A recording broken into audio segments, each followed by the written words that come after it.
So that's why I'm here. I don't want you to make mistakes. You can make money. I don't want you to just make money. I know people who making money and kill themselves. I know people who making money and miserable. I want you to have a triple double.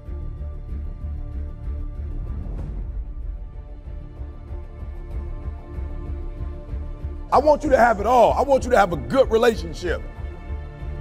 I don't want you to have 4 or 5 kids by 5 different people. That's not, I promise you, I know cats who got good money and got kids all over the place and they paying a healthy, their self-esteem ain't right because they ain't there for they. I don't want you to just have a platinum or gold, whatever's popular this year. I don't want you just to have the gym shoes, the car, the house, the clothes. I want you to have it all. And here's the deal, you can't have it all. But you can't have it all if you don't have the right instructor. I'm just being real with you. Everybody, Bruce Lee had somebody that was that was just as sweet or if not sweeter.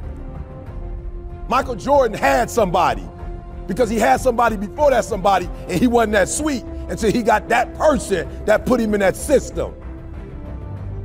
So when I tell you to do something like for real, I don't need you to get hyped. I need you to listen. You put it on paper. How many people in here trying to go to the league? Which one of y'all trying to go to the NFL when this thing is all said and done? You ain't gotta be shy, you know what I'm saying? You don't gotta look at my man.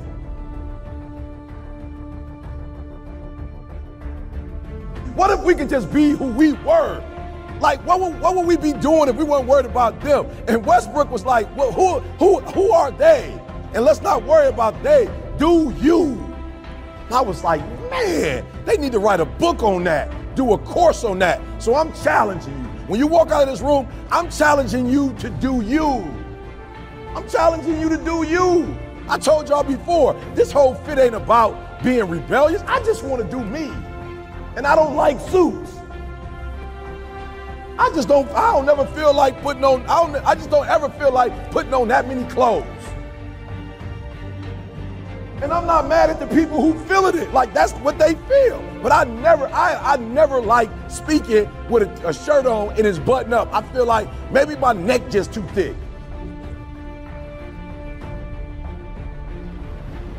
But every time I put on a dress shirt and button it up, I just feel, and I hear people say all the time, man, you look like you dressed to success. I'm like, is putting on a shirt and a tie dress for success? I'm dressed for success. I'm getting paid.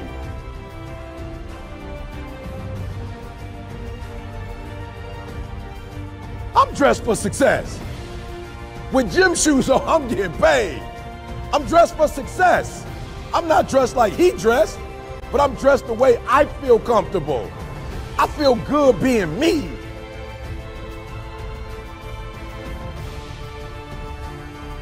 I feel good not to have to, like, not only can I say no, I don't have to explain why I said it no more.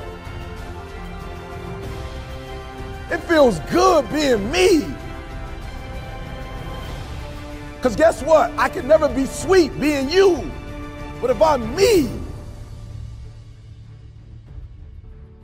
how many people in your immediate environment, those people who are in your sacred circle, represent people who are on the same mission as you? Or do you have a bunch of people on your list who are not on the same mission as you, and those individuals are pulling you down?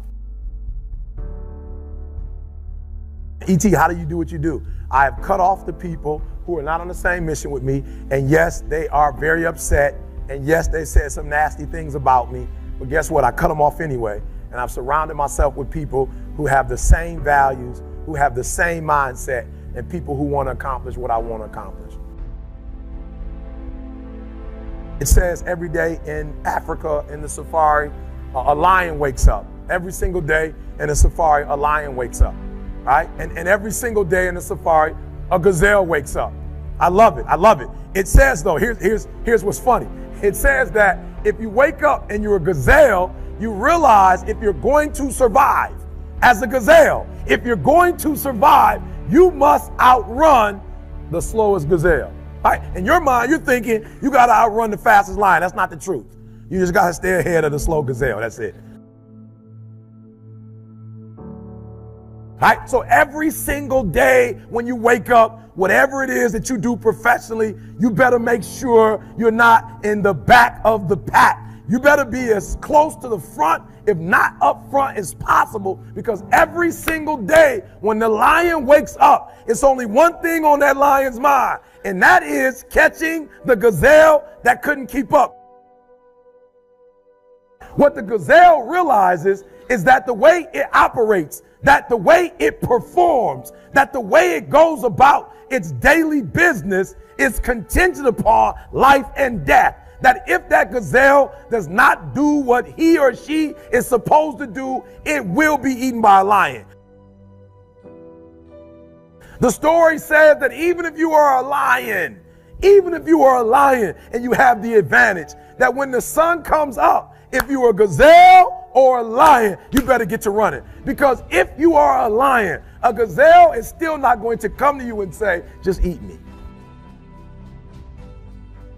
No, you better hear what I'm saying, because there's those of you in this room, you're past the mark that Glenn is talking about, and somewhere in your mind, you're thinking they're not talking to me, they're talking to somebody else. And no, you have to understand, I don't care how deep you are as a lion. When you wake up, nothing is going to come to you. Nobody's going to give you anything. They're still not giving stuff to ET. I still have to work. I still have to fly 20 hours to get to Australia. I still have to go to London. I still have to do free stuff in Detroit. I still have to drive. I'm a lion. And when the sun comes up, I still have to get to running. Here's the challenge though. I asked myself when I read that story, that's what's on the surface. I read it and I started asking myself, E.T., what's the difference between a gazelle and what's the difference between a lion?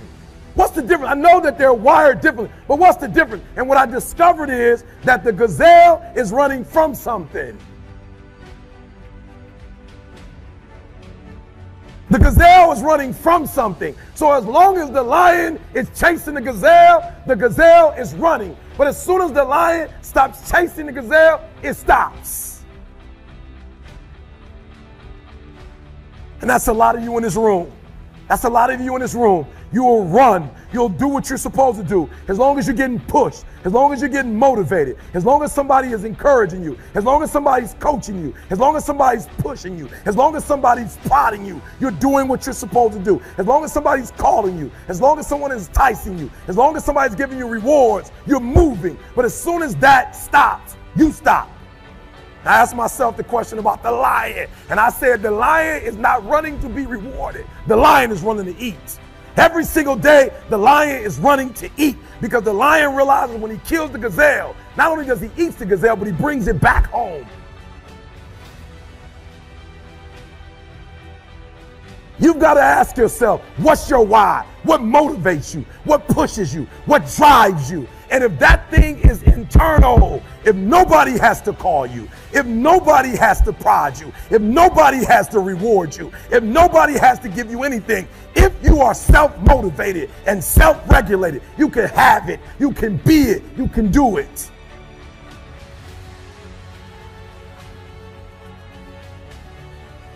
I need you to do me a favor. When you leave, I need you to be honest with yourself. I need you to be transparent. I need you to say, in my dreams, I'm beast mode.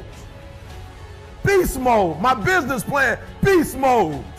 My income that I have for myself, beast mode. What I want to do for my children, beast mode. In the university, the scores I need, beast mode. I've got to go into beast mode to get it. And I want you to look at your time.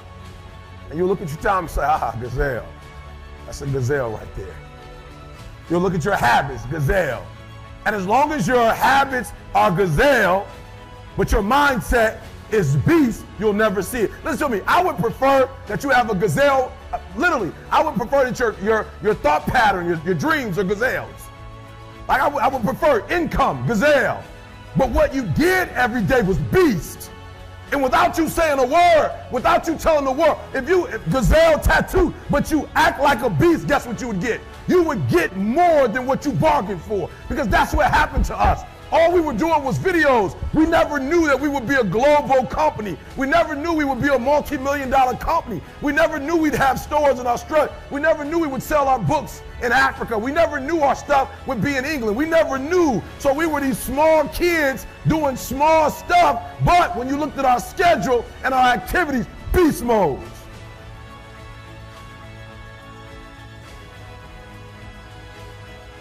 Greatest feeling in the world, God. The greatest feeling in the world is execution. The greatest feeling in the world is doing what you said you were going to do. There's no greater feeling in the world.